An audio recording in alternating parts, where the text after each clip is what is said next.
puedo colocar el ventilador porque pierde sensibilidad la tableta. No sé qué tiene que ver, pero afecta bastante. Bien, entonces vamos a iniciar, muchachos. La clase de hoy de pronto es bastante cortica, ¿no? Bien, para el desarrollo de la clase, pues voy a partir de unas fichas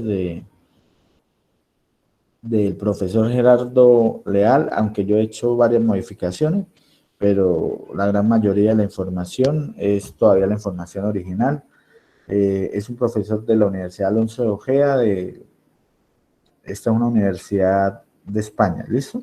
Y eso también como que nos permite ver que en cuanto a los conceptos básicos, pues son universales y debe, lo que nosotros impartimos aquí en Colombia debe estar al mismo nivel de lo que hacen en Europa, ¿listo? Con ese fin también lo dejo así. Bien, como les hablaba, pues eso no lo agregué hoy, eso lo agregué desde el semestre anterior. Es importante reconocer o conocer uno la evolución de los dispositivos, pues no profundizar en ello, pero al menos tener idea quién fue el culpable del aporte al desarrollo del mismo y el impacto que ha tenido en la sociedad.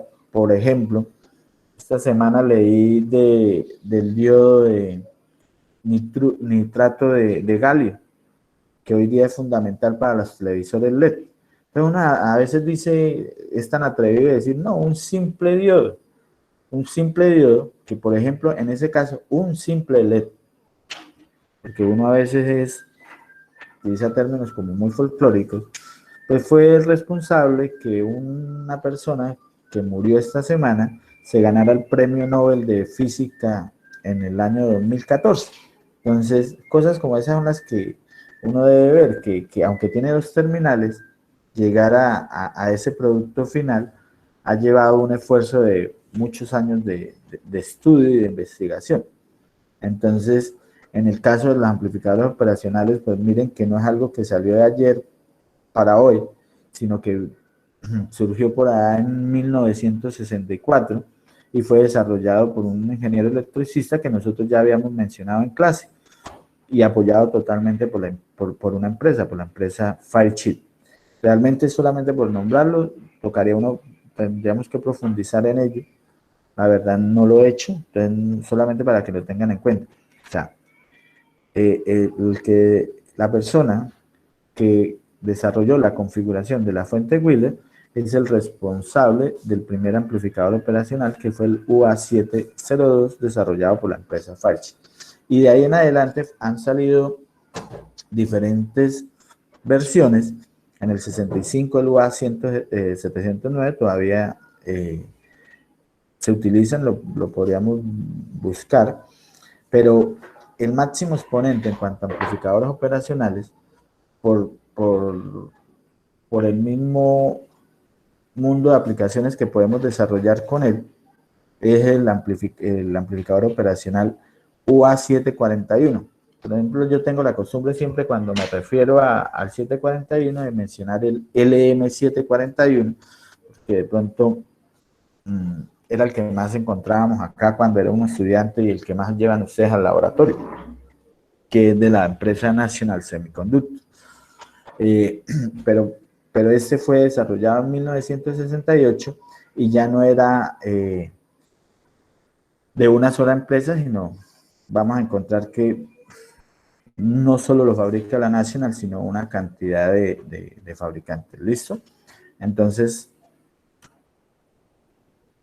¿qué es el amplificador operacional?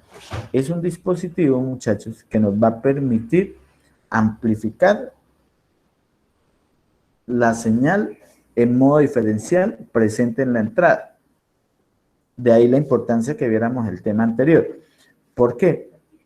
Porque a diferencia de los amplificadores que veíamos en electrónica 1, este dispositivo tiene dos terminales que lo vamos a llamar terminal no inversora y terminal inversora. Así lo van a encontrar en la literatura. Bien, entonces este dispositivo que se esquematiza con un triángulo, así como lo estamos viendo aquí en la ficha, tiene una salida. Hay algunas versiones que traen dos salidas, muy pocas, pero las hay, ¿sí? Los que se utilizan generalmente en aplicaciones reales tienen una sola salida. Por ejemplo, el LM741, TL082, LM324 y el sinnúmero de posibles versiones que nos ofrecen los fabricantes. Entonces, la potencia de la señal de salida es mayor que la potencia de la señal de entrada en un amplificador operacional. Entonces, muchachos, no se les olvide que si hay un aumento en la potencia, la energía no se crea ni se destruye, ¿cierto? Entonces, ella debe salir de algún lado. ¿Y de dónde sale? ¿De dónde sale? ¿De dónde sale la energía? Pues de la fuente de polarización que generalmente en la literatura se parte que el lector conoce el principio de funcionamiento del amplificador operacional y por ende ni siquiera dibujan sus terminales. Entonces nosotros debemos tener claro que van a existir dos terminales adicionales que debemos tener cuidado con la forma como los etiquetan, porque puede darse a entender o puede confundirse que el voltaje de polarización positivo, el pin de voltaje de polarización positivo, lo confundan con la entrada no inversora y que el pin de voltaje de alimentación en DC negativo lo confundan con la entrada inversora, ¿cierto? Nosotros, entre otras, ya habíamos hablado de entrada inversora y no inversora, ¿se acuerdan? Entonces, es un circuito muy sencillo en el cual el voltaje de salida es una ganancia multiplicado por la diferencia de voltaje presente en los dos terminales de entrada. Bien, pero esto no implica que yo no pueda utilizarlo con una entrada. Yo puedo enviar uno de los terminales a tierra y aplicar la señal al otro. Y eso nos va a dar, entre otras, el nombre de dos configuraciones básicas con amplificadores operacionales, que son el amplificador inversor y el amplificador no inversor. Bien, porque si yo aplico una señal en B+, el voltaje en la salida va a salir en fase con respecto a esa señal. Ahora, si yo aplico una señal en B- y coloco B+ a tierra, pues el voltaje de salida va a estar desfasado 180 grados con respecto a la señal de entrada. ¿Listo? Tiene tanta importancia el amplificador operacional porque podemos, como vamos a ver en el desarrollo de la asignatura, podemos implementar diferentes configuraciones de forma general desde circuitos para filtrar señales, porque nosotros vamos a dedicar para al final de la asignatura lo que son filtros activos, circuitos rectificadores ideales. Para hablar un poco más específico, podemos implementar amplificadores seguidores de voltaje, amplificadores de ganancia positiva, amplificadores de ganancia negativa, integradores, derivadores, sumadores, restadores. Entonces, ahí la importancia. Y adicional a eso, él nos disminuye el trabajo.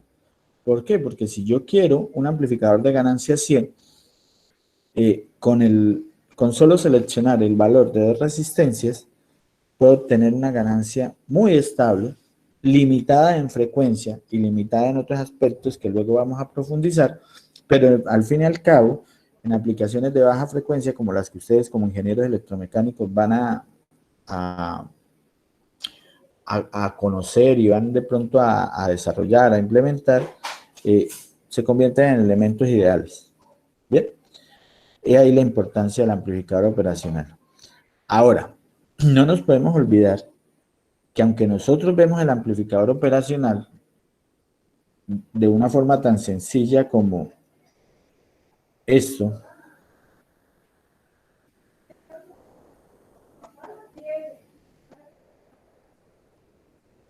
¿cierto? Él internamente está implementado a partir de transistores.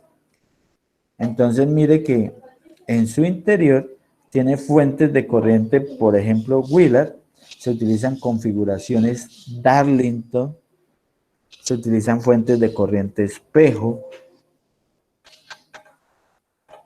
Bien, es una mezcla de configuraciones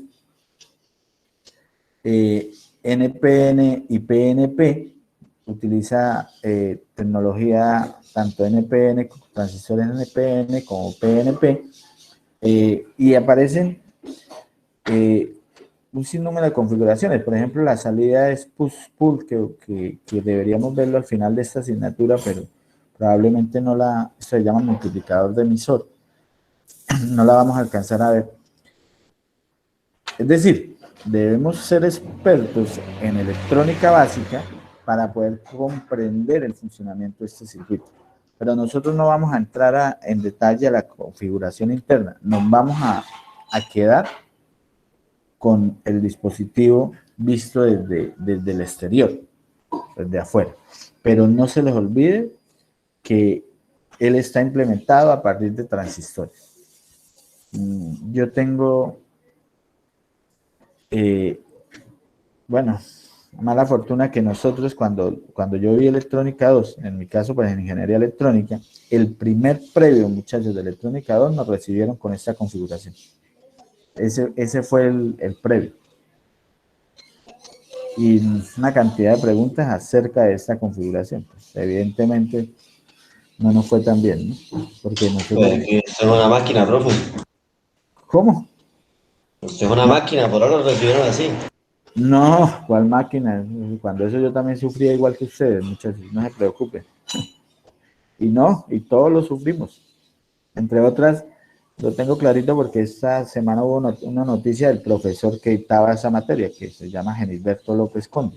Hoy día es asesor ante el Ministerio de Educación para todo lo que tiene que ver con acreditación institucional. Hoy, desde esta semana, salió la noticia de que él es el asesor para la Universidad Libre, él también es el asesor para la Francisco, aunque es un profesor emérito, o sea, él es jubilado hace ya como, yo tengo 20 años en la universidad, ya tiene como 15 de haberse jubilado, pero igual sigue activo. Y ese era el que nos recibía de esta manera en la materia, ¿bien? Pero no, en nuestro caso vamos a ver el dispositivo desde afuera. ¿Listo? Esa es la buena noticia. Bien. Si profundizamos un poco más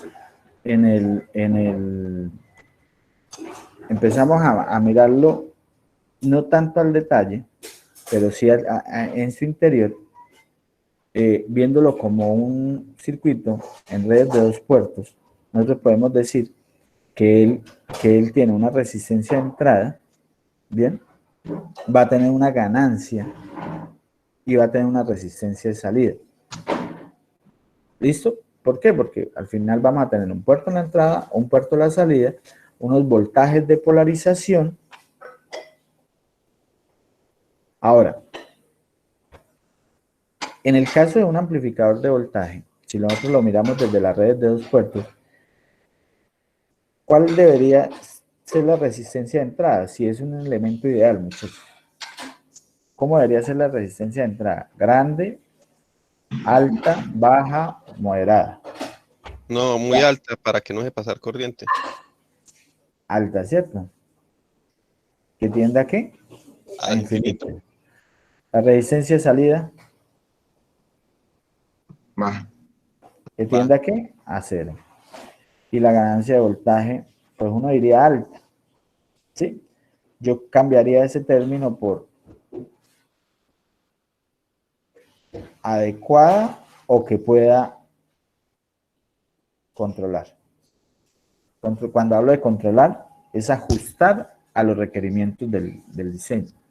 ¿Bien? Entonces, esta configuración como tal, o sea, el amplificador operacional, presenta bastantes rasgos en cuanto a estas características.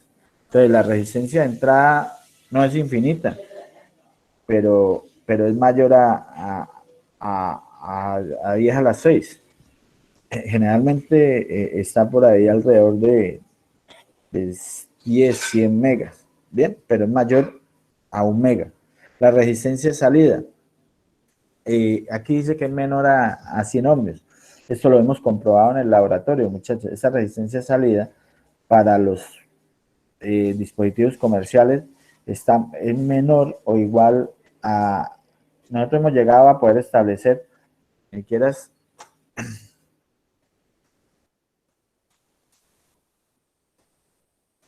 es mucho menor a 10 ohmios. Y esto se los puedo asegurar para el 741, TL082, es decir, la resistencia de salida tiende a cero, es muy pequeño. Bien, aquí el profesor fue muy amplio en el concepto. Ahora, la ganancia son valores, una ganancia muy alta, pero en lazo abierto es la ganancia de un amplificador operacional, que está entre 10.000 y 1.000.000. ¿Esto será bueno, muchachos? Tener una ganancia tan alta. ¿Qué inconveniente tendríamos si utilizáramos ese circuito en lazo abierto? Es decir, si yo llegara y agarro mi operacional, le coloco una señal y aquí le conecto la carga. ¿Qué pasaría, muchachos? Con una ganancia tan alta. ¿Qué tendría la salida? Probablemente se sature. Que se satura, ¿cierto? Porque estos voltajes de polarización, cuando vayamos y miremos las condiciones de operación máxima del circuito, no sé, por ejemplo, Jaime, usted lo que miró el INA 114, ¿cuánto es el voltaje máximo de polarización que les podía aplicar? Para no meterle en problemas, más o menos son 18 voltios. Sí, el de polarización. Y recuerden que los voltajes de polarización terminan siendo los que limitan el rango de excursión a la salida. Entonces, usted tiene 18 voltios, pico, ¿sí? Como voltaje máximo a la salida. Entonces, yo sé que la ganancia, perdón, voy a irme para allí, muchachos, porque aquí es un...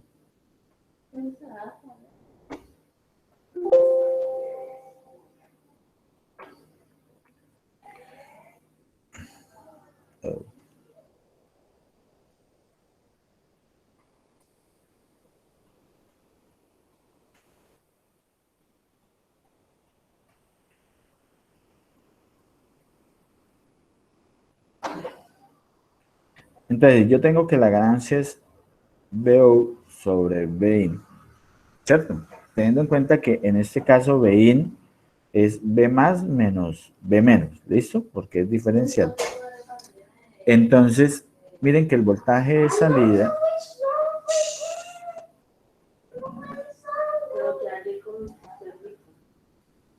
el voltaje de salida máximo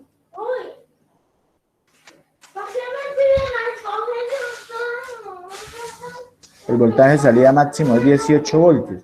Entonces, el voltaje de entrada máximo sería igual a la gana a ¿quién? Al voltaje de salida máximo sobre el voltaje de entrada, ¿cierto? Y eso, aquí sería, si tenemos 18 voltios máximo y tengo una ganancia de 10 a la 6, esto me haría 18 microvoltios. No sé si me hago entender con eso, muchachos. Es salida sobre la ganancia, ¿no, ingeniero? Sí, tienes razón. Muchachos, me van a tener que disculpar un momentico para pasarme, porque ya se me olvidó que mis hijos hoy tenían clase y...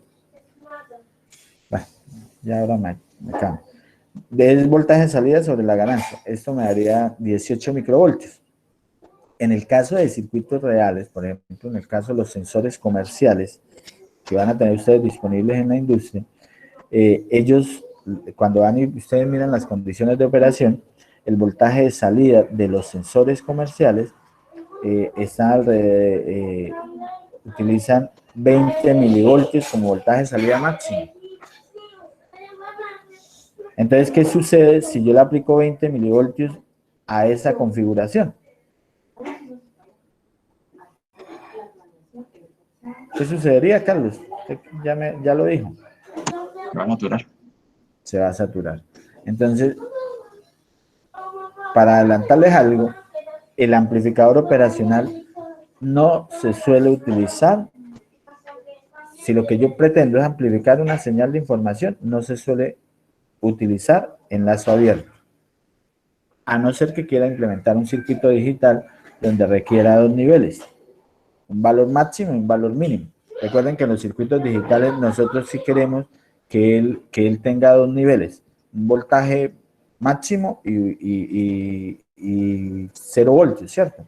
Entonces, de pronto, para un circuito digital o que yo quiera implementar un circuito que me funcione como interruptor de voltaje, podría utilizar un lazo abierto, pero si yo quiero un amplificador lineal, no puedo.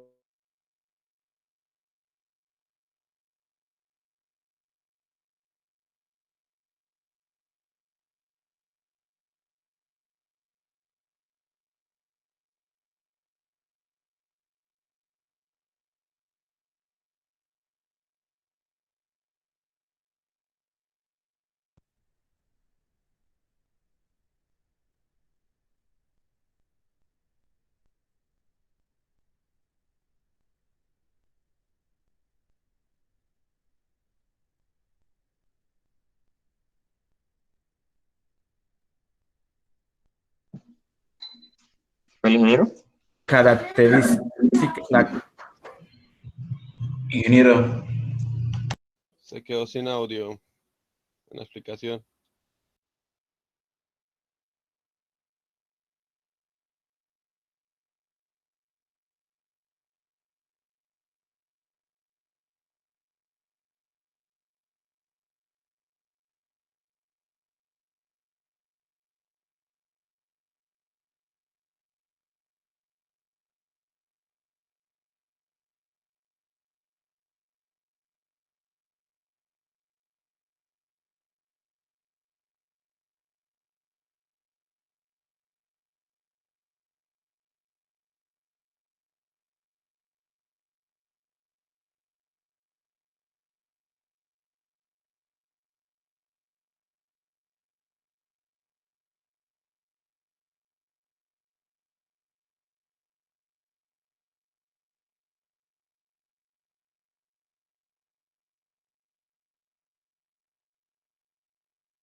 ¿Me escuchan nuevamente, muchachos?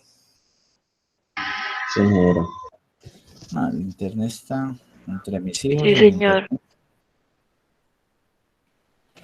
Bien, les decía lo siguiente, les decía que esta gráfica generalmente las personas la suelen ignorar. Entonces, pero no debe ser así, porque Para el ejemplo que colocábamos, nos permite ver qué voltajes de entrada podríamos aplicar si quisiéramos un amplificador lineal. Entonces les decía que no sería viable porque la señal de entrada sería 18 microvoltios y esto sería menos 18 microvoltios. Entonces la señal de entrada debería estar entre menos 18 y 18 microvoltios para poder estar en esa región lineal. Y esas señales tan pequeñas generalmente no las vamos a tener en circuitos reales, y más ustedes como ingenieros electromecánicos que trabajan con sensores industriales. ¿Listo? Ahora sí. Ingeniero, Sí, dígame, pa. más o menos en qué valor ronda el punto Q de un amplificador, pues de un amplificador así comercial general.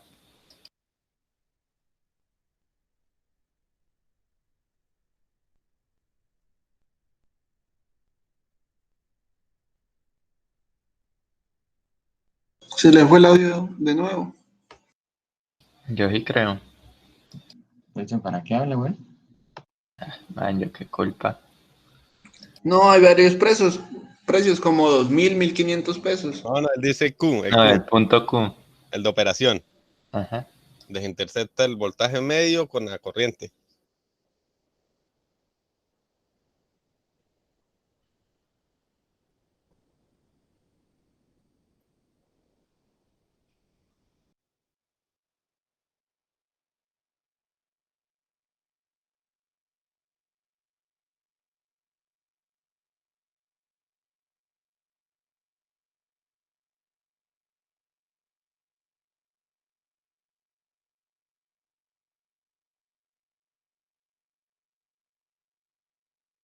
Ahora sí, lo bueno, eso era lo que quería ver, la conexión de las paticas de los amplificadores, que nos íbamos a graduar y nos íbamos a conocer el amplificador.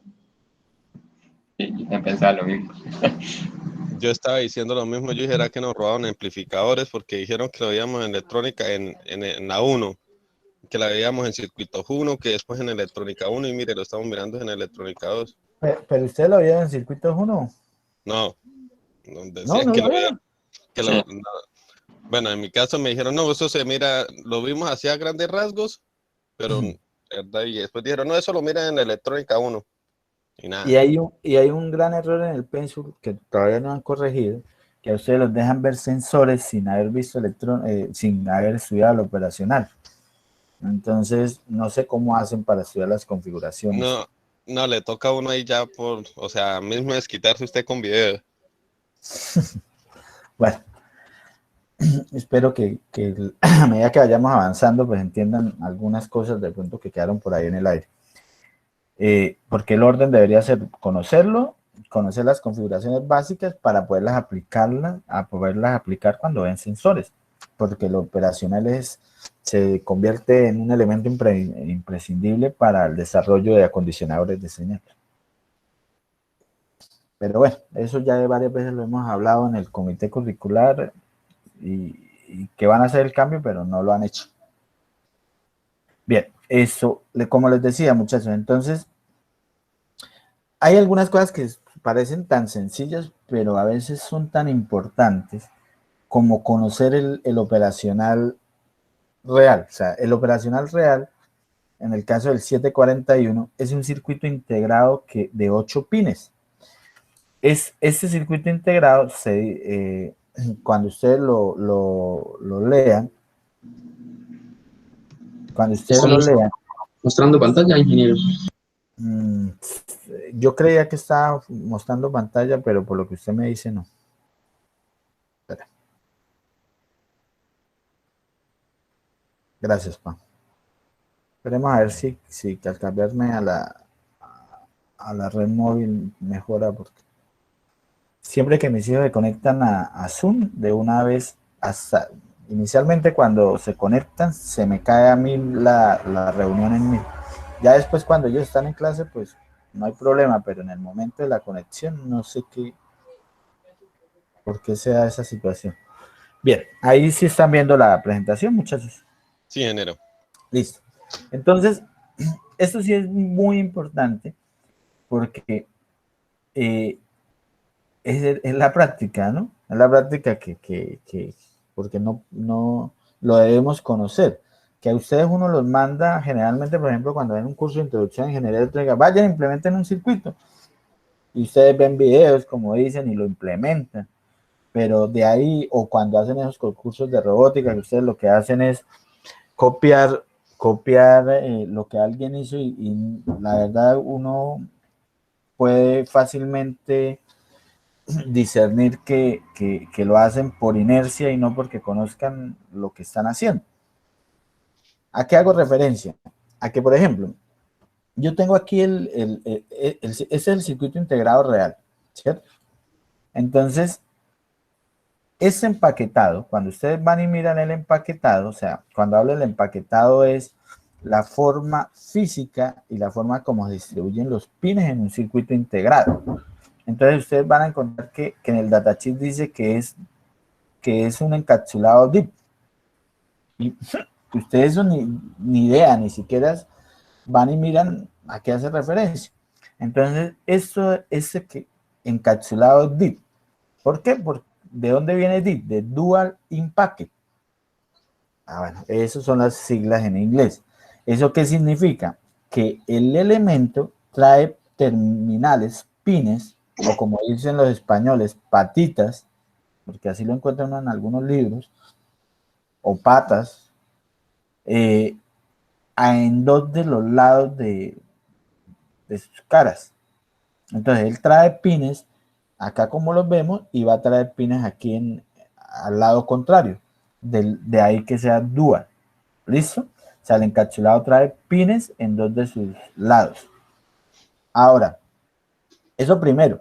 Y mire que eso no es, las medidas son tal que usted, y es un estándar, porque si ustedes van y colocan estos integrados en un protoboard, van a ver que las medidas son exactas a la distribución de la grilla del protoboard. Bien, porque es un estándar, Dual Impact. Ahora, si yo llego y les digo, listo muchachos, miren, este es el amplificador operacional. Y eso que aquí estoy siendo un poquito más claro, porque aquí al menos les coloqué el dibujo del operacional, porque la otra era haberles dado los nombres de los terminales y vayan e implementen eso en el protoboard. Y uno diría, no, es una actividad muy sencilla. Una actividad muy sencilla que a mí me da pena que habían estudiantes que me llegaban alguna vez a microcontrolador o cuando yo a microelectrónica o sea, diseño digital, que no lo sabían hacer. ¿Por qué? Porque nadie se tomó también la molestia de indicarles. Entonces, este esquema me permite establecer, lástima que no tiene los nombres de todos los terminales, pero vamos a colocarlo. Este sería la entrada inversora, ¿cierto? Entrada inversora. Esta sería la entrada no inversora. ¿Listo? Aunque no lo dice, esto es VE, o sea, el voltaje de alimentación negativo. Este sería el voltaje de alimentación positivo. Y esta sería la salida. Miren que necesitamos mínimo 5 terminales, que son las dos entradas, los dos voltajes de polarización y la salida. Hasta ahí me siguen, ¿cierto? Como el empate. ¿Esa polarización es en DC? BCC y BE son voltajes en DC. Esa era la duda. Esos son los que requerimos para asegurar que los transistores en su configuración interna trabajen en la región lineal. ¿El máximo es 9 voltios o puede uno inyectarle más voltaje? Depende de cada referencia. Ustedes van a encontrar muchísimas referencias de amplificadores operacionales, muchachos. A ver, como para que hagan una idea. Cuando yo era estudiante, uno pedía por internet los libros y le llegaba un libro facilito de entre otras, yo lo doné a la universidad, está por allá en un anaquel en la universidad, como de 400 hojas, donde venían los manuales del fabricante de los amplificadores operacionales de la National Semiconductor. Y de verdad conocerlos todos es complicado. Lo que uno debe tener claro es que va a existir un operacional para cada aplicación que usted lo requiera. Entonces, como hay tantas versiones, usted lo primero que debe hacer al utilizar alguno es mirar, por ejemplo, en este caso que sea de propósito general, y mirar en la primera hoja las características de operación máxima. En el caso del 741, no estoy seguro, pero creo que son 18 voltios. Listo, lo podríamos abrir un datasheet y verificarlo. Bien, 18 voltios BCC y BE 18. Quiere decir, porque a eso voy a jugar el día al previo, muchachos. O sea, que el voltaje pico a pico a la salida de máximo, ¿cuánto va a ser? Si BCC es 18 y BE menos 18, ¿cuánto sería el voltaje pico máximo en la salida? 36. 36 voltios. Sí, es como sencillo. ¿Y cuánto sería el voltaje pico máximo en la salida? 18. 8. Eso, así. Porque eso se los voy a evaluar esos son los previos que se van a dar cuenta que siempre van a, como estos previos sí son de diseño con amplificadores operacionales, no el primer previo, el segundo. ¿Listo? Para que no se preocupen. Porque uno para diseñar primero tiene que conocer las configuraciones. Si yo no conozco las configuraciones, ¿cómo voy a diseñar? Para correr hay que gatear. Entonces, una vez conozcamos las diferentes configuraciones, sí vamos a diseñar. Entonces, en ese diseño, un parámetro de diseño siempre va a ser seleccionar el voltaje de alimentación. Y el voltaje de alimentación se selecciona en función del rango de excursión. En el transistor ustedes veían que yo les decía, se puede alimentar con más o menos 12 voltios. Uno decía, bueno, eso me da un rango de excursión de 24 voltios a la salida. Y la verdad que cuando usted lo iba y lo implementaba, sufría para tener 12 voltios de rango de excursión. El operacional como elemento ideal permite que él llegue al voltaje máximo y al que sería BCC y al voltaje mínimo que sería BE. Como elemento ideal. En el elemento real vamos a ver que llega en un promedio al 90% de dicho valor, que es mucho más de lo que nosotros alcanzamos a partir de transistores. ¿Sí? Bien. Entonces, pregunta, offset, ¿para qué se utiliza esa terminal? La offset. Ya, iba para allá. Ah. Entonces, esos son los 5 terminales mínimos, ¿cierto? Pero en el caso del UA741, el M741,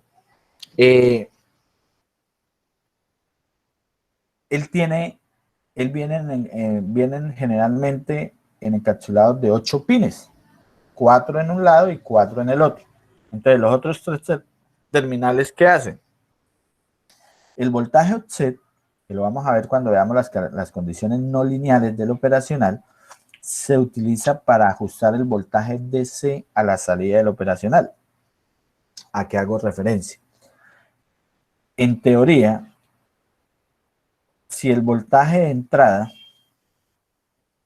es 0 voltios, teniendo en cuenta que el voltaje de entrada sería B más menos B menos, si el voltaje de entrada es 0 voltios, ¿cuánto sería el voltaje de salida, muchachos?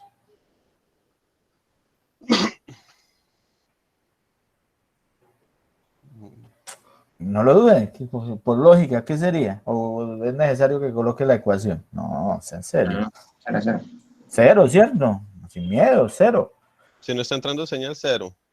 Si el voltaje de entrada es 0, el voltaje de salida debería ser 0, porque yo digo que la ganancia es BO sobre BIN, o sea que BO es igual a la ganancia por BIN. Si eso no tiene nada, entonces si BIN es 0, sí, eso debería ser así, pero resulta que como eso está implementado con transistores internamente y nosotros ya lo hemos vivido en el diseño de electrónica 1, por eso es que yo no cambio ese diseño como proyecto de materia, porque ahí les permite ver, si uno sabe que si quiere que él vaya al voltaje máximo y al voltaje mínimo, el voltaje en la salida en DC debería ser 0 voltios, porque así el rango de exclusión positivo sería BCC y el rango de exclusión negativo sería BE, pero por la polarización esto no se da. Entonces, igual sucede, aunque el fabricante tiene la posibilidad de hacer que los transistores sean pareados, y pareados de verdad, que todas sus características internas sean iguales, por diferentes situaciones, no logra a que haya, a que el voltaje de salida sea 0, en presencia de un voltaje de entrada 0. ¿Eso qué causa? Que generalmente, ¿qué va a suceder? Que va a haber va a existir un voltaje en la salida en el orden de milivoltios, aunque la señal de entrada sea 0. ¿Listo? Ese voltaje de salida en el orden de los milivoltios, alguien podría pensar que no tiene problemas. Sí, podría, en el caso de que ustedes estén disparando un circuito de potencia trifásico, una pequeña variación de 10 milivoltios, 5 milivoltios en la salida, puede hacer que se disparen 2 transistores a la vez y se dañe el puente, que vale 200, 300 mil pesos. Se los digo porque a mí me pasó. Esa pequeña desviación en DC del voltaje en la salida. Esa desviación de voltaje de DC en la salida, que es el voltaje en DC a la salida cuando el voltaje entra a 0, se llama voltaje offset. Pero el voltaje offset de un amplificador operacional es el voltaje DC que aparece en la salida, aunque los terminales de entrada estén a 0 voltios. Entonces, en circuitos como comparadores de voltaje, se busca que el voltaje offset sea 0. Este operacional trae la opción de que colocando una resistencia entre el terminal 1 y el terminal 5, yo pueda ajustar para que el voltaje de salida sea 0 voltios. O sea, este operacional trae ajuste de offset. La mayoría no lo trae. ¿Listo? Esas son condiciones, parámetros no lineales que los debemos ver más adelante. Pero ya de eso creo que no profundizaremos más. Profe. Y este NC es no connection. O sea, ¿qué significa no connection? Que no hace nada. Solamente se coloca para que sea simétrico el circuito y le dé estabilidad física. Dígame, pa. Una pregunta, ¿cómo calcularíamos nosotros el valor de resistencia? No, no hay una ecuación que lo calcule, porque precisamente ese voltaje aparece por la desviación en los parámetros internos de los transistores con los cuales se implementó el 741. Entonces el fabricante lo que hace es recomienda que coloque una resistencia de 10K y ajuste. Ah, ok. Tiene que ser un potenciómetro, Carlos. ¿Qué le tocaría a usted? Conectarlo, ajustarlo, y si quiere dejarlo fijo, mide el valor de la resistencia y coloca luego una resistencia fija. Ese circuito lo van a encontrar al final del manual del fabricante. ¿Listo? Por ejemplo, un proyecto que tampoco nunca cambia en la universidad son los proyectos de electrónica de potencia. Y yo entiendo por qué no cambian, porque es acondicionamiento de señal y es el principio básico de todos los convertidores AC-DC. Entonces, por allá en electrónica de potencia, ojalá se acuerden de esta clase, ustedes van a tener que obtener una señal cuadrada a partir de la red de alimentación pública. Ahí es donde ese voltaje se les puede jugar o hacer pasar un mal rato. ¿Listo? Por ahora es solamente por mencionarlo.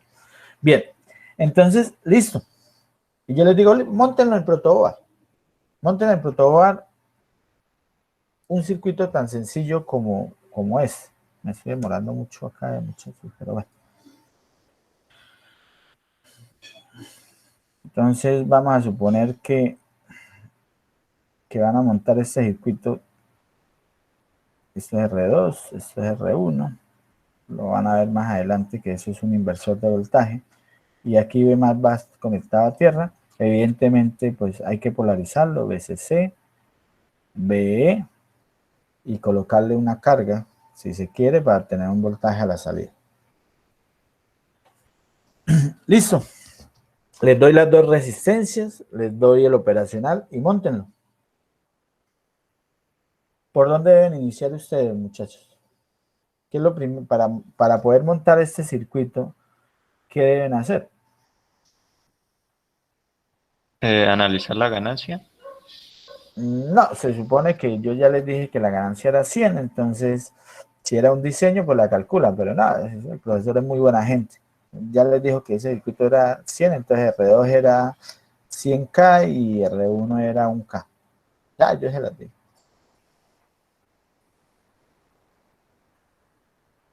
Entonces yo diría, bueno, R1 va conectado a B menos, a la entrada no inversora, ¿cierto?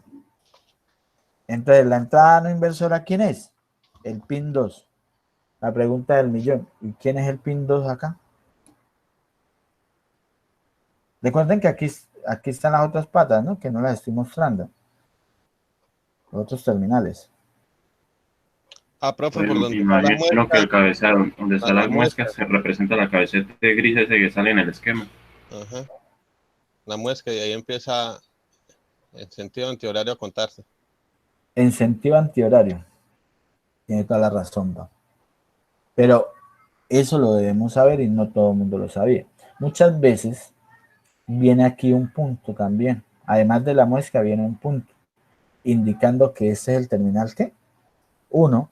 Este sería 2, 3, 4, como dijo Jaime, antihorario, 5, 6, 7 y 8.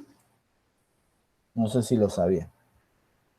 Bien, es muy importante conocer eso porque entonces, si no sabemos eso, cuando vayan a montarlo, y eso sí que le da a uno tristeza. Por eso es que para mí las evaluaciones del laboratorio son importantísimas.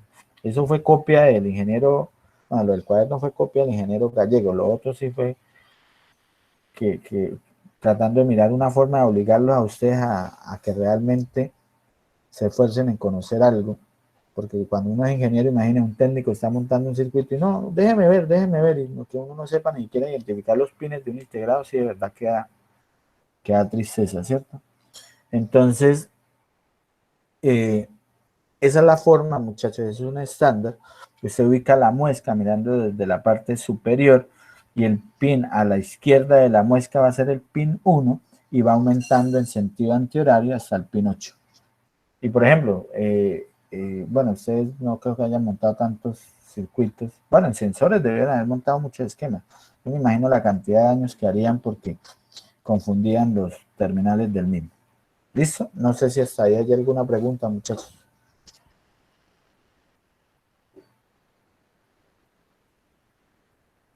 Bien. Profe, más que todos los puntos los trae son los que son superficiales. Los de inserción. Bueno, entre otros, ya voy para allá también. Ahora vamos a ver, a mencionarlo al menos. No, además de la muesca, muchos traen aquí, se ve un círculo aquí en la parte superior. Un huequito. Un huequito. Ese indica que es el terminal 1. Yo tengo el SN74LS32. Tiene 7 paticas por cada lado. Esa es una compuerta OR, si no estoy mal. Sí, es una compuerta lógica OR de 14 pines. Entonces, ese punto le indica cuál es el pin 1. ¿Listo? Por ejemplo, en electrónica digital, si yo diera electrónica digital, yo la di muchísimo tiempo, muchachos. Yo di electrónica digital en la universidad como 3, 4 años. Yo en la primera práctica de laboratorio, ustedes me odiaban, porque los hacía montar un circuito que llenaran 2 protoboards. Porque con eso ustedes aprenden a identificar los terminales, aprenden a que hay que ser organizados en el cableado, aprenden a identificar niveles de voltaje, aprenden que aparecen variaciones en el circuito que generalmente uno no tiene como que el ruido afecta la señal de salida, entonces es necesario colocar un capacitor de 0.1 microfaradio entre BC6 y BE al lado de cada circuito integrado. Y eso no me lo inventé yo. Ustedes van y miran una mainboard, un circuito real, y van a encontrar que en la mayoría de circuitos integrados se coloca ese capacitor para eliminar la variación del voltaje de alimentación. Entonces, deberíamos de pronto nosotros en las materias insistir en esos montajes, porque aportan mucho más que mucho de lo que hablamos en teoría y se queda en el aire. ¿Listo? Bueno, y ahora desde la virtualidad, yo no me imagino cómo serán en potencia, pero bueno, no nos preocupemos, dejemos a que llegue el día.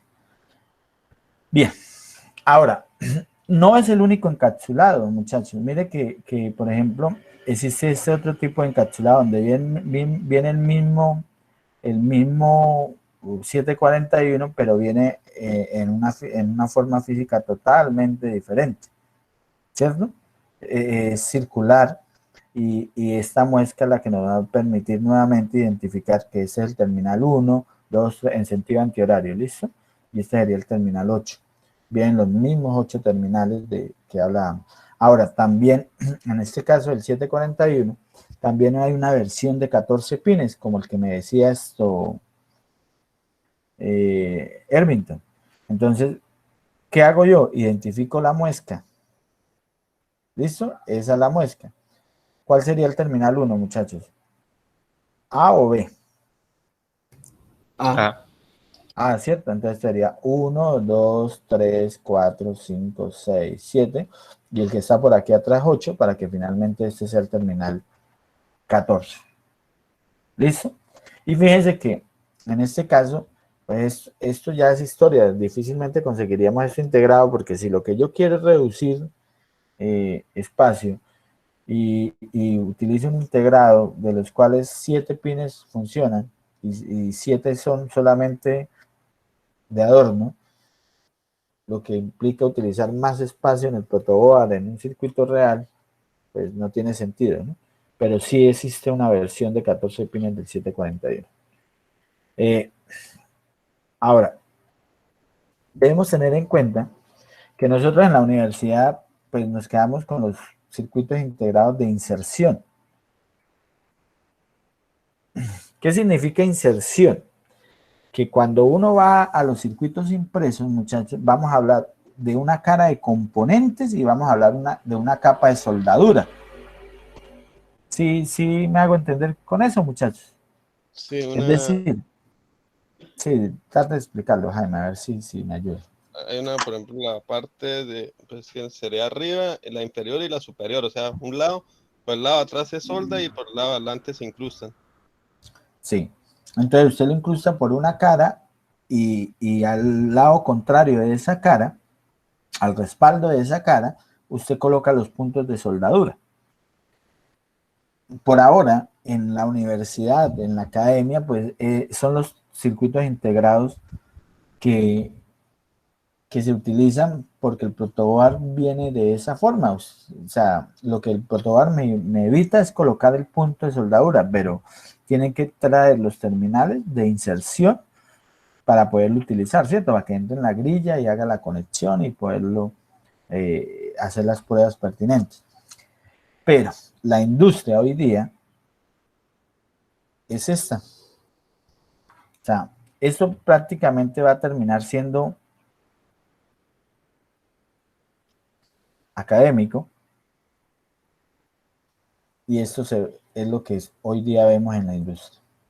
No estoy diciendo que no se utilice en su totalidad, ¿no? Pero cada vez es menos. Cada vez es menos, porque recuerden que uno de los parámetros en diseño de la electrónica actual es ir disminuyendo en lo que la potencia lo permita, en la disipación de potencia, el tamaño de los equipos electrónicos, ¿cierto? Entonces, estos terminales de inserción tienen el inconveniente de que se sueldan por el lado contrario, atraviesan toda la placa. Las placas, por ejemplo, no sé si alguien ha tratado de soltar un circuito integrado, un capacitor de una mainboard de un computador. No, es imposible. Es complicado, ¿cierto? ¿Por qué? Porque esos circuitos impresos no son de 2 caras, esas vienen de 7, 10 capas. Es decir, al interior del acetato, por decirlo de alguna manera, del circuito impreso, vienen caras internas de cobre, a las cuales el circuito integrado también está adherido en alguno de sus pines. Entonces, a no ser que usted tenga una pistola de calor, no un cautín, una estación de soldadura, que no las tenemos en la universidad, se va a hacer complicado soltar uno de estos circuitos integrados de inserción. Entonces, como les decía, en el caso de los circuitos integrados SMD, que son los que hoy día, este ejercicio también lo hemos hecho en electrónica 2, muchachos. Una nota de electrónica 2 era que ustedes tenían que pedir un amplificador de instrumentación a un fabricante. Yo lo hacía con todo el propósito para que tuvieran que utilizar en esa época el correo institucional, porque Texas Instruments le mandaba a uno muestras de los circuitos integrados siempre y cuando usted se logueara, se registrara en Texas Instruments con un correo institucional. Estoy hablando de hace como 6, 7 años, porque ustedes no querían trabajar con los correos institucionales. Entonces, para obligarlos a que lo hicieran, porque, no sé, uno sabía que en algún momento lo iban a necesitar, y que fueran al centro de cómputo, pidieran el correo, porque en esos días pues tocaba ir uno hasta el centro de cómputo, no le respondiera a uno por correo electrónico, y luego registrarse en la página, solicitar, y le llegaba al circuito integrado, y esa felicidad cuando le llegaba al circuito integrado y le llegaba de esta forma. Y resulta que para ganarse, no me acuerdo qué porcentaje de la nota era, de la tercera nota, que era muy alto, tenían que poner a funcionar el integrado. Y esto era un operacional, entonces montar el inversor con eso, no sé, lo que yo les decía que podían reemplazar cualquiera de los laboratorios, una de las evaluaciones del laboratorio, que por algún motivo les había ido mal. Adivinen qué problema tenían. O sea, en teoría debería ser sencillo, ¿no? Porque si le llegara de esta forma, lo montan en el protobar y ya. Cuando es de montaje superficial, resulta que tenemos el inconveniente que en estos circuitos integrados, la distancia entre pines es 1/10 de pulgada. O sea, 2.54 milímetros. Si ustedes agarran y miden la distancia entre dos orificios del protoboard, van a encontrar que esa es la distancia. Sí. Entonces, cuando llegan los de montaje superficial, probablemente esto ya no sea 1/10 de pulgada, sino 0.05, o sea, 0.5 décimas de pulgada. 0.5 décimas de pulgada. Ya viene un problema. Ya no lo van a poder utilizar en el protobar. Para poderlo utilizar en el protobar, ¿qué les tocaba? Montar eso en una baquela. Listo, hacían la baquela. Entonces, con eso tenían que buscar un programa para hacer circuitos impresos. Y venía el último de sus problemas. ¿Cuál sería el último? Ya hicieron la baquela. La soldada, profe. La soldada. Entonces, era un juego ahí que yo lo hacía y generalmente les daba la nota pero era para que vieran hacia dónde va la electrónica. Entonces, la soldada, imagínense, si se nos dificulta soldar estos circuitos integrados para algunos, aunque hay, por ejemplo, yo una persona que me parece un mago para tirar soldadura es el ingeniero Johnny. El ingeniero Johnny, yo lo he visto soldando dispositivos con menor distancia que esta. Cuando estábamos desarrollando los trabajos de maestría, que nosotros trabajamos ambos con carros, con un móvil ahí basado en microcontroladores, él era el que soldaba, yo no me atrevía a soldar. Y eso es un trabajo si usted lo hace con cautín, pero hoy día vienen estaciones de soldadura y métodos de soldadura, que desafortunadamente a eso debería la universidad, yo no sé, los grupos de investigación, por ejemplo, sería un curso que debería tener algún grupo de investigación, Otro curso que deberíamos dar en la universidad en los grupos de investigación sería diseño e implementación de circuitos impresos, que eso no se va a poder dar en las materias porque el número de créditos no lo permite y el tiempo, pero sí podrían ser cursos de formación complementaria.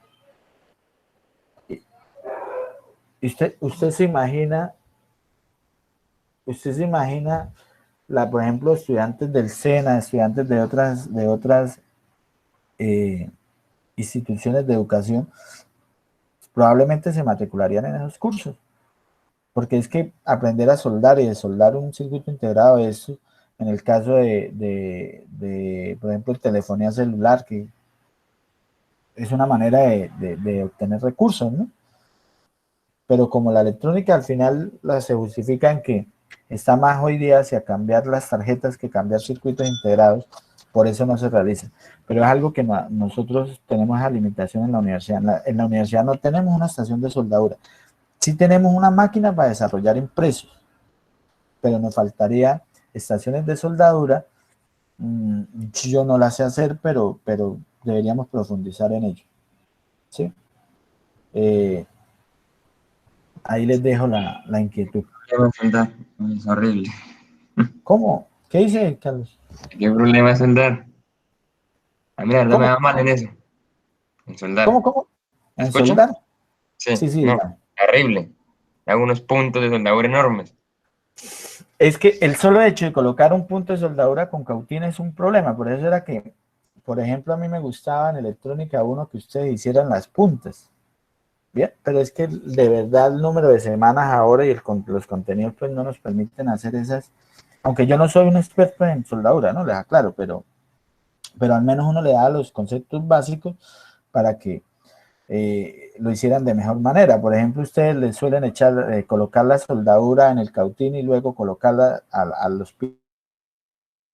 No, uno debe calentar las dos superficies, colocar el cautín haciendo contacto sobre las dos superficies que va a unir y luego coloca la soldadura al lado contrario de donde coloca el cautín para que ella se adhiera de forma uniforme y el punto de estaño debe quedar brillante. Cuando el punto de estaño queda brillante, usted tiene la certeza de que colocó un punto adecuado. ¿Bien? Entonces son cosas que no se pueden dar dentro de una asignatura, y más en el caso de nosotros que estamos estudiando una ingeniería, pero yo creo que podrían ser cursos que los grupos de investigación le podríamos apuntar. En cuanto al desarrollo de impresos, pues es costoso, pero tener una máquina para desarrollar todo el impreso, porque hoy día la máquina, usted le da el archivo Herbert, que lo tiene, por ejemplo, de Proteus, y usted coloca los elementos y él le puede realizar todo el proceso, desde la máquina, desde el impreso, la etiqueta del impreso, colocar los nombres, o sea, hacer un impreso de calidad y soldar los elementos sobre el impreso. Bien, esa máquina la hay en el mercado, pero vale varios millones de pesos. La sola de hacer impresos que hay en la universidad hay una, que la utiliza solo Freddy, el laboratorista. O sea, si ustedes para el desarrollo de su proyecto de grado necesitaran un impreso que difícilmente lo puedan hacer de forma manual, tendrían que ponerse en contacto con Freddy para hacerlo en la máquina. Y él lo haría prácticamente. Ustedes lo acompañarían y él lo termina haciendo. Hay una materia en ingeniería electrónica que se llama arquitectura de computadores, donde hacen una práctica donde deben realizar el impreso y llegan a una versión con la máquina de la universidad. Es decir, hay mucho por aprender, muchachos. Pero, a ver, lo que debe quedar claro es que estos circuitos son los que vamos a ver. Y en este caso, los circuitos de montaje superficial son los que se sueldan por la misma cara del integrado, a diferencia de los de inserción, que se sueldan por la cara contraria. ¿Bien? No sé si tengan alguna duda, muchachos. Otra cosa que esta ficha la dejo es que cuando hablamos de un circuito integrado, no podemos decir que hay una relación directa entre un circuito integrado y uno operacional, porque hay amplificadores operacionales como el TL082 que tienen en su interior dos amplificadores operacionales dentro del mismo encapsulado. Entonces uno decía, pero profe, usted nos dijo que necesitábamos mínimo 5 pines. Y si son dos operacionales, pues serían 10 pines. ¿Cómo colocan dos operacionales dentro de un circuito integrado de 8 pines? Pues sencillo, como tenemos dos pines de alimentación, BCC y BE o menos BCC, pues esos son los pines que son comunes a los dos circuitos, a los dos operacionales. Entonces tendríamos los dos de alimentación, las 4 entradas y las 2 salidas. Sí, por ejemplo, el mío, el Inman, tiene 3 operacionales. Ingeniero, ¿eso acarrea desventajas en comparación con uno que solo tenga un solo amplificador? No. Como les decía, Carlos, Wilson. Carlos o Wilson, ya le iba a decir lo mismo porque no identifico el tono de voz todavía a los dos. Para mí son un ser único e indivisible, muchachos. Esto depende de la aplicación. Si yo necesito una aplicación donde necesito que el voltaje sea 0, este no sería adecuado y tendría una desventaja, ¿cierto? Pero si no estoy implementando un comparador de voltaje y 5 o 2.2 milivoltios no me afectan para el circuito que yo estoy desarrollando, para la aplicación que yo estoy desarrollando, pero sí tengo limitaciones en respuesta en frecuencia, pues este sería ideal. De eso vamos a ver más adelante, porque yo les voy a pedir que seleccionen, ya les había dicho que les iba a pedir que seleccionaran el voltaje de alimentación, ¿cierto? Yo también les voy a pedir que seleccionen el amplificador operacional. Y entonces ahí es donde ustedes van a decir, profe, pero si yo seleccioné el 741 también me servía. Sí, pero usted va a comprar dos 741 teniendo un TL082, donde ya venían los dos integrados, los dos operacionales, y además tienen mejor ancho de banda. Entonces, si yo lo que quiero es controlar offset, el 741, pero si requiero mayor número de operacionales o requiere una mejor respuesta en frecuencia, debo utilizar el TL082. Y van a ver que un laboratorio va a estar enfocado en que ustedes tengan que ir a leer los manuales del fabricante para establecer diferencias y semejanzas entre diferentes referencias. Bien. No sé si me dice entender, Wilson. Sí, ingeniero, lo comprendí. Bien. Entonces, ¿por qué es importante? Por eso, muchachos. Porque podemos implementar cualquiera de esas configuraciones, todas basadas en amplificadores operacionales. O sea, inversores, no inversores, seguidores de voltaje, sumador, derivador, integrador, comparador. Y una que es muy, muy importante para ustedes como ingenieros electromecánicos, que es el amplificador de instrumentación. Yo estoy seguro que en sensores debieron haber visto el amplificador de instrumentación. Y se pusieron y lo montaron con los 3 operacionales y sufrieron, teniendo un circuito comercial como el INA 114, donde los 3 operacionales están en su interior y usted lo único que hace es agregar una resistencia externa para controlar la ganancia. ¿Ven la diferencia? O sea, es una configuración tan importante que ya está empotrada dentro de un circuito integrado. Pasa como en electrónica 1 el puente rectificador. Si usted quiere, pues impleméntelo con diodos de propósito general, pero usted sí va, ya comercialmente hay un rectificador de onda completa tipo puente donde vienen solo los 4 terminales necesarios para su interconexión. Así pasa con el amplificador de instrumentación, como el INA 114. Ese va a aparecer por ahí ahora más adelante. Bien, convertidores digital analógico, analógico digital. Esto es cuando uno, en mi época, ya me toca hablar como viejito, pues una práctica era implementar eso, convertidor digital analógico o analógico digital, que generalmente deben aparecer en los diferentes circuitos que que desarrollemos. En esa época teníamos que implementarlo, utilizar un circuito integrado que era un convertidor. Ya hoy día, por ejemplo, con Arduino, ya el convertidor digital analógico y analógico digital vienen dentro del mismo integrado. Por ejemplo, no sé si Wilson y Carlos que estaban estudiando, o los que les tocó no Arduino 1, sino Arduino Mega, identificaron que el circuito integrado tiene cinco terminales de entrada-salida analógicos. Sí, señor. ¿Cierto? Entonces, esos terminales tienen un convertidor analógico digital y digital analógico. Ahora me confundí, no me acuerdo si son entradas, salidas o pueden ser entradas, salidas. No me acuerdo, muchachos. Sí, creo que... No, perdón, son entradas analógicas. ¿Sí? Ahora, las salidas son PWM en el caso del Arduino.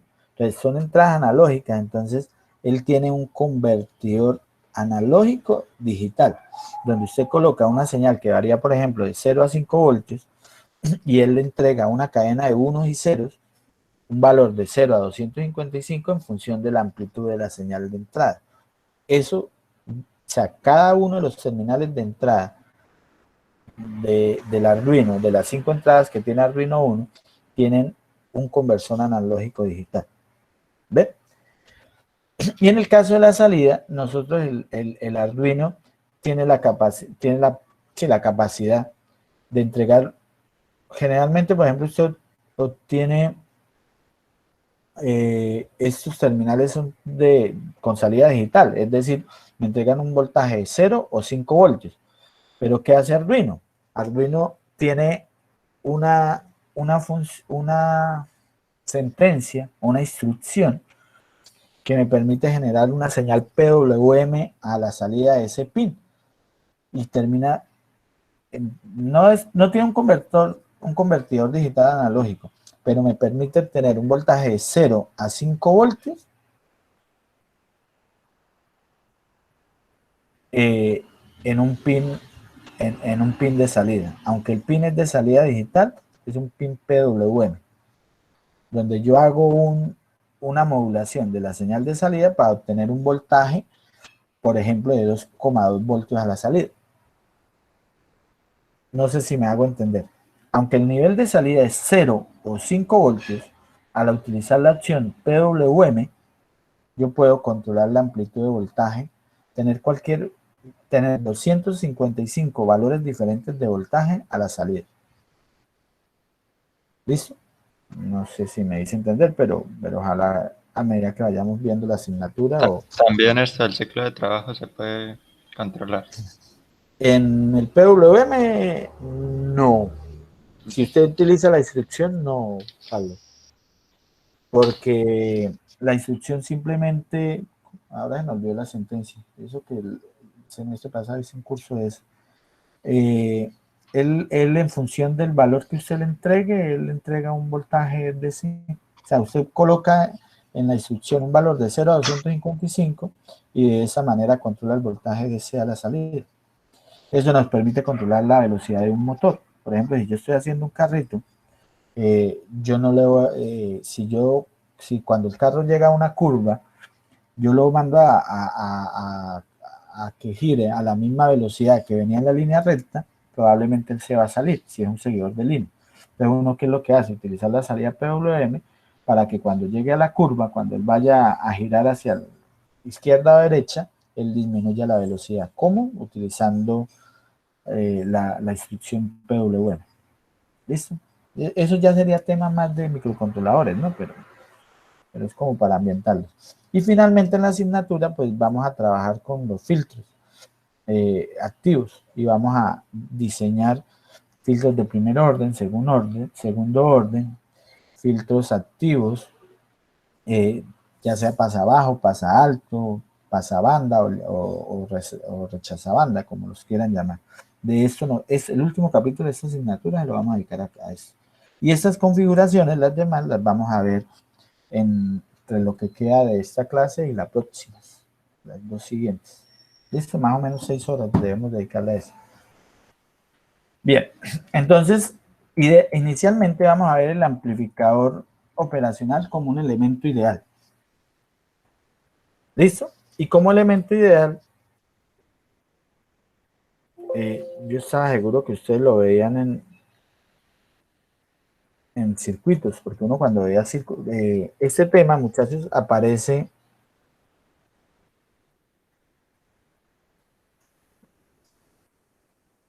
no sé por qué.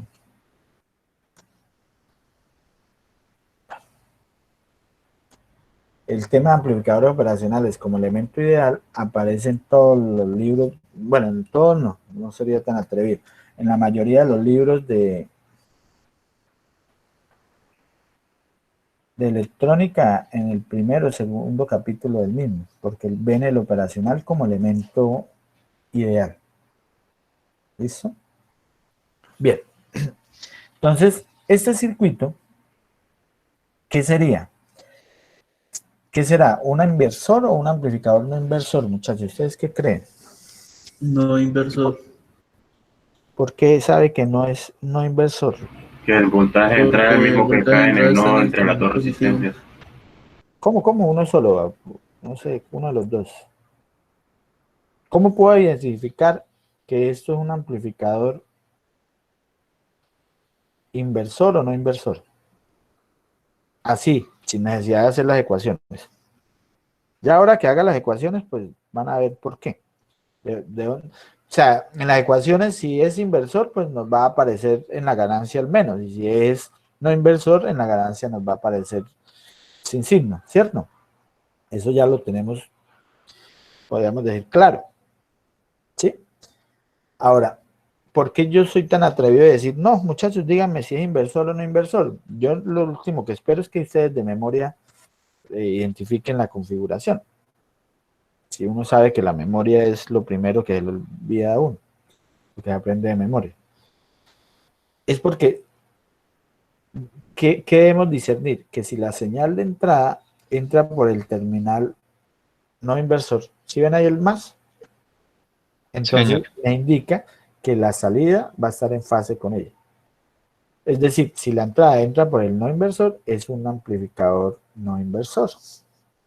Tan lógico, ¿cierto? Pero, ¿a qué voy? A que la ganancia va a ser positiva. Y si la señal la aplicada por el terminal inversor, pues la ganancia va a ser negativa. Son cosas que a veces son como muy obvias, pero a uno se le olvida. ¿Listo? Entonces, a este circuito, vamos a colocar aquí la señal de entrada, vamos a decir BS, y vamos a analizarlo. No sé si lo dibujo acá y ese dibujado, pero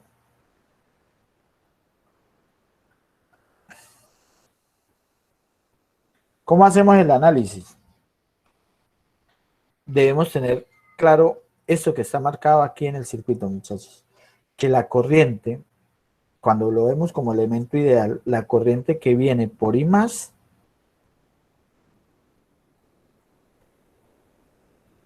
es igual a la corriente que viene por I menos, haciendo referencia al terminal inversor y no inversor a la entrada, son igual a ¿qué? A cero. Es decir, la corriente es cero. Esto nos lleva a que B más es igual a B menos.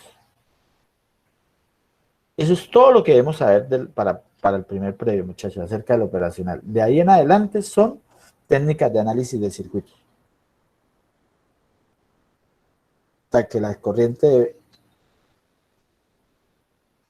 en el terminal no inversor e inversor son cero. Por lo tanto, si la corriente es cero, B más es igual a B menos. Y nosotros partimos de ese principio para hacer el análisis de los circuitos con amplificador operacional. Y de ahí en adelante, pues, se acabó el cuento, porque vamos a decir que aquí hay un voltaje Bx. Pero miren que Bx está conectado a B menos, entonces Bx es igual a B menos. Y B menos es igual a B más. Por lo tanto, Bx es igual a ¿quién, muchachos? BS. ABS. A Bs. O sea, que Bx es ¿quién? Bs. Eso es todo. De ahí, entonces, para el análisis de circuitos con amplificadores operacionales, generalmente nosotros utilizamos ley de corrientes de Kirchhoff. ¿En dónde? Por ejemplo, en este caso, pues en el nodo que había marcado como X, como el nodo X. ¿Listo? Entonces, voy a decir que la corriente, por aquí viene una corriente I1, voy a decir que por aquí viene una corriente I2, ¿sí? Y por aquí vendría una corriente I menos. Entonces me quedaría que I1 es igual a I menos más I2. Pero I menos, ¿cuánto vale, muchachos? Cero. Cero. Entonces me quedaría, es muy sencillo, pero ustedes prefieren memorizarse la expresión que hacer el procedimiento. Entonces I1 es igual a I2. ¿I1 quién es? Veo más menos, marquemos la dirección de las corrientes, más menos, por donde ingresa más, por donde sale menos. Entonces me quedaría BO menos BS sobre R1 es igual a ¿quién? A I2. ¿I2 quién es? BS menos 0 sobre R2.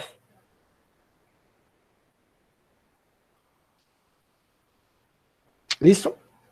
Y esto me llevaría a que B0 sobre R1 es igual a BS sobre R2 más BS sobre R1. ¿Sí estamos de acuerdo? Sí. Que esto sería igual a BS que multiplica a 1 sobre R2 más 1 sobre R1. Entonces, la ganancia de voltaje, que es igual a B sub 0 sobre B sub S, sería igual a R1 que multiplica a 1 sobre R2 más 1 sobre R1. Y esto finalmente termina siendo, al multiplicar, me quedaría 1 más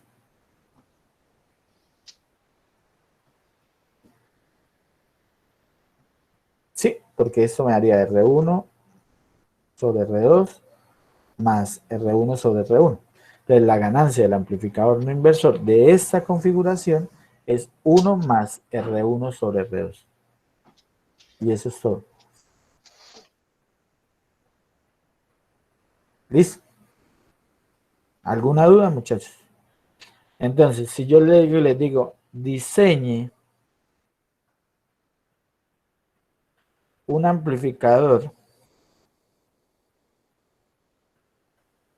de ganancia 11, eso es. No tengo un problema aquí con eso, voy a ver si ya se solucionó. Un amplificador de ganancia 11. No sé por qué a veces se...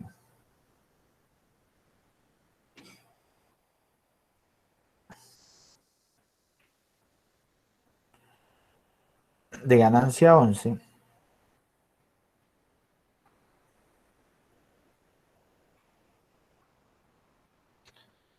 Que permita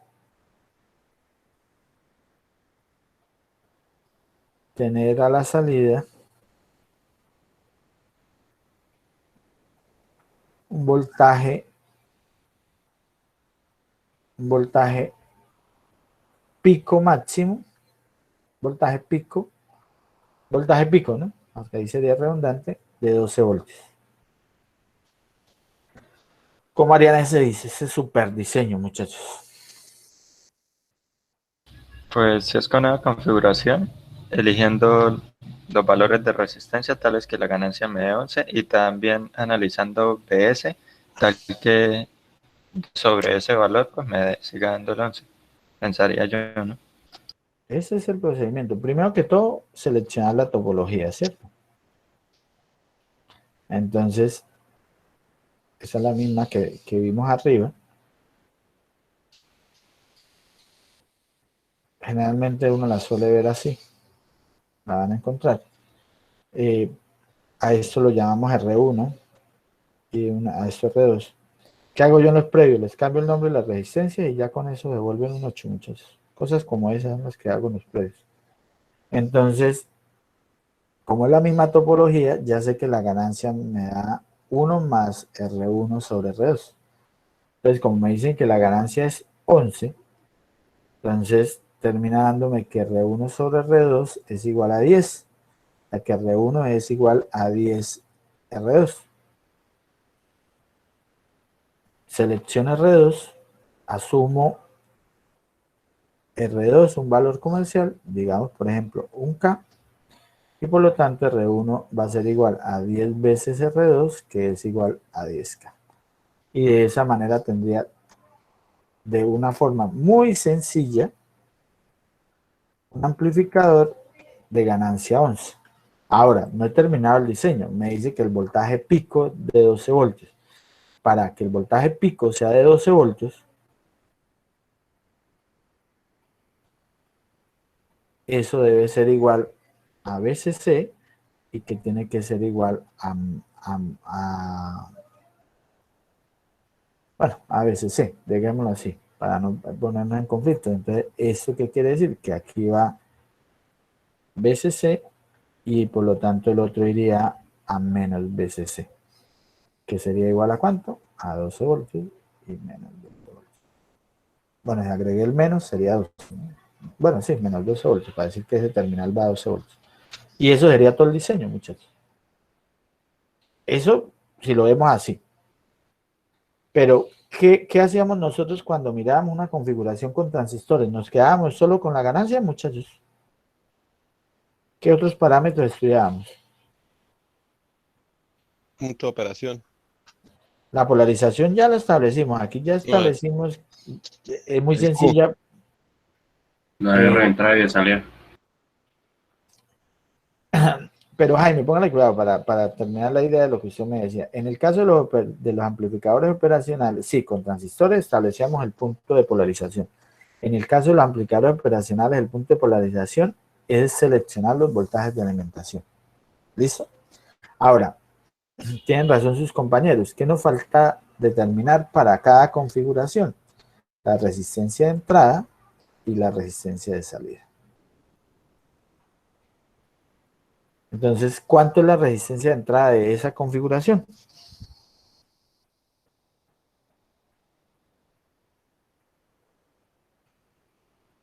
¿Cómo hacíamos nosotros? Porque ahí cada uno, y ahora yo qué digo. Colocar una fuente de prueba. Ah, tal cual, muchachos, tal cual. Todo lo chévere, volver uno a los principios. Entonces, ¿qué es lo que hace uno? Coloca una fuente de prueba que genera una corriente ITES. Entonces, la resistencia de entrada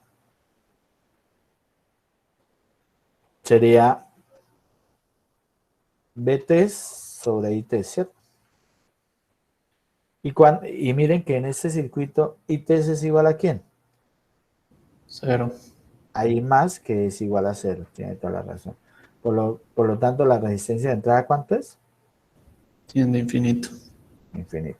En el caso real, es la resistencia de entrada del OPAN. Cuando yo digo resistencia de entrada OPAN, es la resistencia de entrada del amplificador operacional, que en el caso real va a estar en el orden de los megaohms. ¿Listo? Esto es chévere cuando lo medimos en el laboratorio. Esa es la que está interna, ¿sí? Dentro del Sí. amplificador. Esa es la que cuando lo vemos en redes de 2 puertos aparece acá, Jaime. Y nosotros la podemos medir en el laboratorio. Eso nos da en el orden de los megaohms. ¿Listo? Ahora, me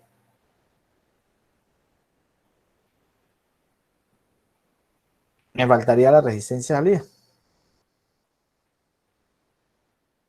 Entonces, para la resistencia de salida, viéndolo de esta manera, no podríamos determinarla, muchachos. Debemos tener en cuenta que aquí, a este terminal, en la red de 2 puertos, está la resistencia de salida del OPAN y está a la fuente, a la ganancia. O sea, yo debo tener en cuenta, voy a dibujarlo acá, que a la salida del operacional, en redes de 2 puertos, aquí estaría la ganancia en lazo abierto por B más menos B menos, estaría la resistencia de salida del OPAN, ¿cierto? Y listo. Para calcular la resistencia de salida, ¿qué hacíamos, muchachos? Colocábamos una fuente de prueba acá, ¿cierto?